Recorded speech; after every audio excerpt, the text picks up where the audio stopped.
Yo, what's up guys, LeftBurst here, and today we are going to be unboxing the newest Beyblade to be released, Geist Fafnir, and just look at that thing. Oh my gosh guys, this Beyblade looks beautiful, looks so awesome. Anyway, so yeah, let's just get into unboxing it. Let's look at the box first. Of course, Geist Fafnir in the middle. Geist Fafnir comes with this stupid proto launcher on the top. It just shows Free De La Hoya and Geist Fafnir's gimmick on the side, just showing all the Cho-Z metal, which is not really much on Geist Fafnir, which is kind of disappointing, but the layer is decently heavy anyways, because it's actually a really big layer. Anyway, so yeah, moving on to the back, it just explains its parts and its stats and ability again. Its stats are like off the roof. Like for stamina, it goes off the grid. It's just that good at stamina, which honestly, I'm not really sure if that's true because I've actually been testing Geist Fafnir and its stamina is not really that good. Anyway, so yeah, let's just unbox this thing real quick. Ka-chow, I actually already opened it because like, do you guys expect me to like, not open Beyblades before the videos? Like, I just couldn't wait for this one. This one's just so cool. Like, on YouTube, I might be like a YouTuber. On the videos, I might be a YouTuber, but in real life, I'm a Beyblader, guys. I like to play with my Beyblades. Anyway, so yeah, I already unboxed this thing. I already tested it a bit, and honestly, I'm not too impressed with the results, but it's not a bad bit. I definitely really like it. Anyway, so yeah, let's look at the parts individually. Oh yeah, of course it comes with this dinky proto launcher. You never really want to use the proto launchers. They're kind of trash. No one really likes them. No one really uses them. If you use them, well, I mean, I'm not gonna shame on you because maybe you can't afford the other launchers, but the other launchers are just so much better. Even like the Hasbro launchers are better than these things. Like Takara told me, when Hasbro makes a better launcher than you, that's just sad. Hasbro releases like launchers with everything. Anyway, so yeah, let's just look at the parts individually. Here is the layer right here, Geist Fafnir, and oh my gosh guys, this thing looks so awesome. Now let me explain right here before going any further. The middle part right here, the claws right here, they look great, like, right? You're like, oh my gosh, metal claws, that must make it weigh so much, but actually the claws aren't really metal. They're just painted pieces of plastic, which is like a giga oof. Like, come on, the claws look so awesome. If they were metal, this layer, I don't know if it would be better, but it'd be heavier. Anyway, so yeah, the only things that are metal are these little like metal scales on the outside, which isn't that much metal, but again, this is a really big layer. To put in perspective, I have the old Dream Fafnir right here, and just looking at this thing and comparing it to this, it's just like, what is this? This thing looks so trash. Anyway, so yeah, it's like a lot bigger than Dream Fafnir. So yeah, anyway.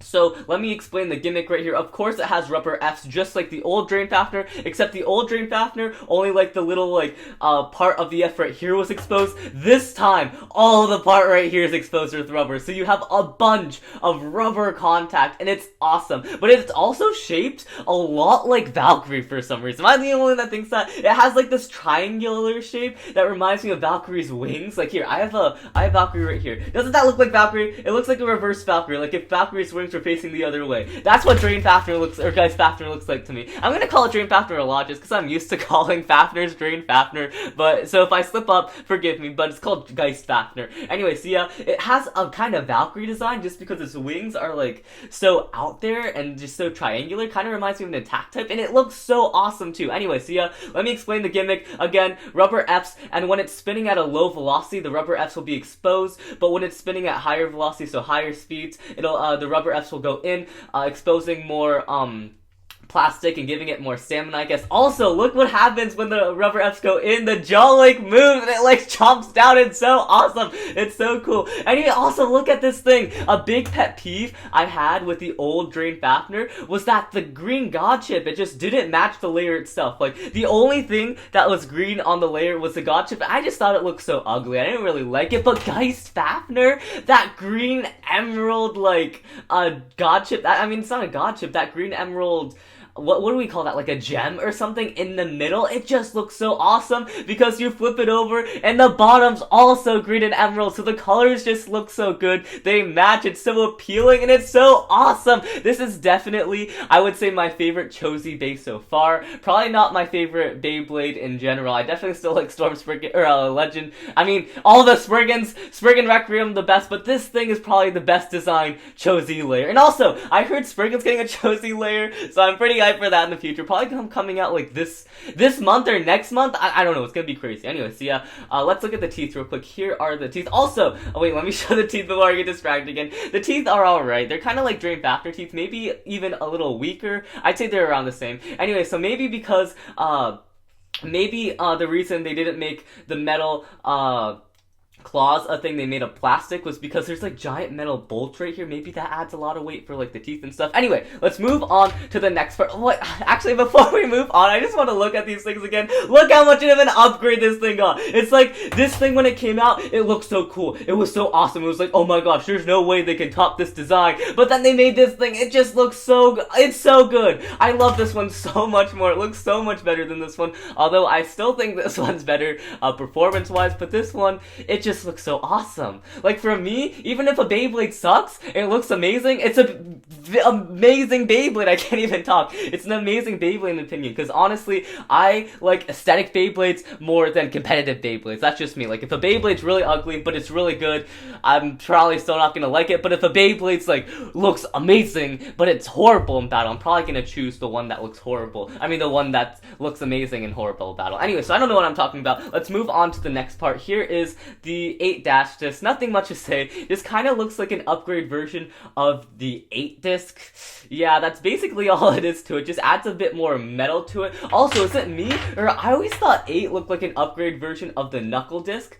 That's just me. Because, like, you know how they have, like, kind of holes on the bottom and it kind of bulges on the top? Yeah, I don't know. I just always thought that 8 looked like upgrade versions of the knuckle disc. And I always thought that Spriggan line would always get the 8 disc because Storm Spriggan came with the knuckle disc. So, like, I always thought, like, Legend Spriggan and Spriggan Rec Room were gonna come with, like, 8 discs. But they actually came with a 7 and 0 disc, which I'm not complaining because 7 and 0 are really awesome discs. They're really heavy. They're really cool. Anyway, moving on to the next part. Again, nothing really much to say about this thing. I think it's actually, like, weighs less than the actual 8 disc, which, like, how does that even work? I don't know. And also, before I move on, it's actually really hollow on the bottom, so, like, it's kind of an oof. I really wish they made it more heavy. Moving on to the last part before I get distracted again. Here is the Absorb Driver, and I'm actually a really big fan of the Absorb Driver concept-wise, performance-wise. Absorb Driver doesn't really perform that well. Anyway, so yeah, the Absorb Driver is basically the Nothing Driver. It takes a spring from the Nothing Driver, and it takes the kind of free spinning ring of the Revolve Driver, and it just kind of fusion haws them together, and then you get this thing. So it's like Nothing with the spring and the Revolve Driver with this free spinning ring. Anyway, so the thing about did I say Nothing? Absorb is that the free spinning ring, it's kind of loose. It's really loose on it, which you think it'd be good. You think it'd have like a lot more like life after death and stamina that way, but sadly that's not the case because it's so loose. The ring kind of goes down and kind of gets in the way while it's spinning, making it lose stamina. It kind of like drags on the stadium, and it just makes it lose stamina actually. So it's actually not a very good stamina tip, but it's actually really awesome to play with and to look at. Just such a cool concept. It's just performance-wise, the Keratomi just did not do it justice. Also, it has another gimmick. Basically, when you launch it and the thing goes all the way down, it kind of has teeth on it, if you can see. The teeth kind of lock in, and it makes it go into this attack pattern, calling it like I think it's like Absorb Break, which that's such an awesome name, and it actually works in real life. It actually works sometimes in real life. Hopefully, when I do test battles, I can show you, and I might even make a video about Absorb Break in general. Probably make a video about it tomorrow, actually. It's gonna be pretty sick. Anyway, so yeah, that's all the Beyblade parts. Let's put this thing together. That was the wrong 8 disc. Here's 8-dash. Here it is, and again, it's just such an awesome looking Bey. It just looks so cool. Anyway, so I also took the weight of the Beyblade for anyone who wants to know. I'll have the weight on screen. So the layer for Geist Fafnir, it weighs around 20.62 grams, so a pretty heavy Beyblade. Anything that weighs above 20 grams, I would say is pretty heavy. The disc, the 8-dash disc, it's actually not that heavy. The disc only weighs like 20.6 grams, which is like kind of an oof, like 20.6 grams. Think about it, guys. The disc weighs less than the layer. That's when you know the disc is back, but it still looks kind of cool. It's just probably not going to be that good, and it's really light. And moving on to the driver. The driver weighs around 6.84 grams, which it's an average weight driver. Nothing like too light, but nothing like too crazy. So yeah, let me put the Beyblade together again, and let's move on to some test battles. Let's go to the stadium, guys.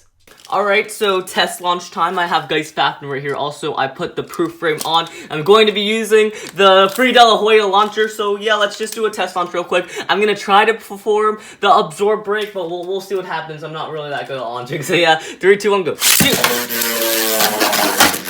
Oh, there we go. See, it's performing more as an attack type. That was Absorb Break right there. So, should I just let it spin? Let me just talk about this launcher. I actually did a video about this. Probably gonna upload it after the Geist Fafnir unboxing, which is kind of confusing. I didn't really do a test launch for that video. So, this is like double test launch. I guess the unboxing for this thing will probably come out later today. And if you're from the future, then the unboxing's probably already out. So why aren't you watching it? Come on, LeftBurst out. Anyway, what am I talking about? Anyway, so here's the Beyblade right here. As you can see, it doesn't really have that much stamina. It's kind of wobbling right now, so like, come on, Takara told me the absorb driver is kind of booty, as you can tell. It's kind of booty, but it doesn't really need that because it's gonna steal spin anyway. So it doesn't even need to have a good driver because it's gonna steal spin. As long as it has decent life after death, then we're Gucci. Anyway, so yeah, against left spins, I've tested this thing out before. Against left spins, not the best bait in the world. Against right spins, this thing will destroy. It actually beats Revive Phoenix, which is kind of cool. Although I'm not sure if it beats Archer Hercules if you have the proof frame on it. At least stock Archer Hercules. So yeah, remember to come subscribe. That was my Geist Fafnir unboxing thing. See you guys later. Have a nice day. LeftBurst leaving. Bye bye.